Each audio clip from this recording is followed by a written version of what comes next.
ఇట్లా 3 రోజులు సమ్మక్క సారక్క జాతర కని పోయిన అప్పుడు నా దగ్గర తిన్నాడు. సెప్టెంబర్ నుంచి ఇట్లా తిరుగుడు మారుగుడు అయింది ఆయనది. అప్పటిదాకా వీళ్ళ కాడనే తిన్నాడు. అది కూడా నెల సరిగా తినలే. ఫిబ్రవరి 1 తిన్నాడు అనుకోండి. ఫిబ్రవరిలో కూడా 2 రోజులు ఎంగేజ్మెంట్ ఉందని ఎక్కడికో పోయిరు. మళ్ళా ఎంగేజ్మెంట్ ఉందని మామయ్య కూడా 2 రోజులు వాళ్ళు పోతే ఒక్కరోజే పోయిండు ఆయన. ఆ ఒక్కరోజు నా దగ్గర తిన్నాడు. మళ్ళీ సమ్మక్క సారక్క జాతరకు పోయినరు జనవరిలో 31, 29, 30, 31 అనుకుంటా 3 రోజులు మా దగ్గరనే తిన్నాడు. నేను ఎందుకు ఇంత బతిలాడించుకుంటాం మామయ్య, షటర్ ఇవ్వాల్సి వస్తుందనే కదా. ఇప్పుడు వాళ్ళు షటర్ తీసుకొని ఉన్నారు, నువ్వేమో వాళ్ళకే పెత్తనం ఇస్తున్నావు. వాళ్ళు నేను ఎంత కొడుతురు, ఎంత ఇది చేస్తుంది, ఏమన్నా అర్థమవుతుందా నీకంటే కూడా? ఎట్లా తిడుతుంది అని అంటే కూడా ఆయన వినిపించుకోడు. అరే మధ్యలో కూర్చొని బాసనలో ఉంటుంది, అటు పోనీయదు ఇటు పోనీయదు. ఏమంటే అట్లకెళ్ళి పోండి అంటే ఏందన్నట్టు. ఏమనంటే నేనే ఇంటికి కోడని, నాకే హక్కు ఉందంటే నేనే వారసుని ఇచ్చిన. ఇవన్నీ మాటలు ఏంది నాకు అర్థమవుతలేదు. అవి ఆడియోలు పెడతా నేను, ఆడియోలు ఉన్నాయి అవి. ఇంత దౌర్జన్యం ఏంది అసలు?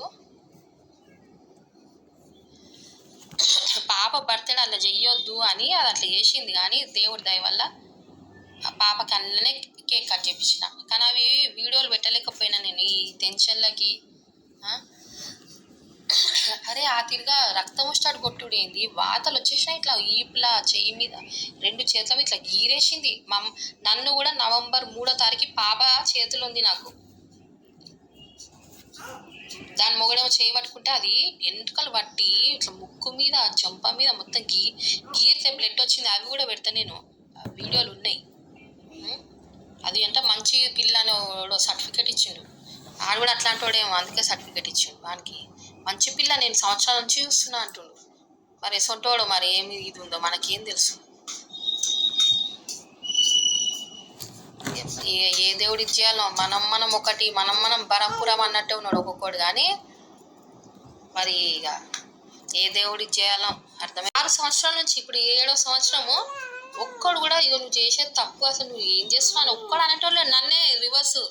ఇప్పుడు ఏదన్నా అయితే అడగొద్దు, ఏంది ఇట్లా చేస్తున్నారు అట్లా చేసి అడగొద్దు. మళ్ళీ ఇప్పుడు నా విషయానికి వస్తే నేను పెట్టకపోతే ఎందుకు పెట్టావు, ఎందుకు చెయ్యవు. నువ్వు ఇళ్ళక ఏదన్నా విషయంలో పోతేనేమో నీకు సంబంధం లేదు, నీకు అవసరం లేదు అంటారు. ఏదన్నా నేను ఇది చేసిన అనుకోండి, ఎందుకు చెయ్యవు నువ్వు అంటే అప్పుడు నాకు సంబంధం ఉంది అంటే ఏందన్నట్టు ఇది. అంటే చేసే కాడ నాదన్నట్టు. అంటే పెత్తనం చెలా ఇస్తుందా ఆమె, మేము గులాంగిరిగా బతకాల. అగో అట్లున్నది. వీళ్ళకే న్యాయం అవుతుంది మరి, సపోర్ట్ చేసుకుంటా గంటలు కదా.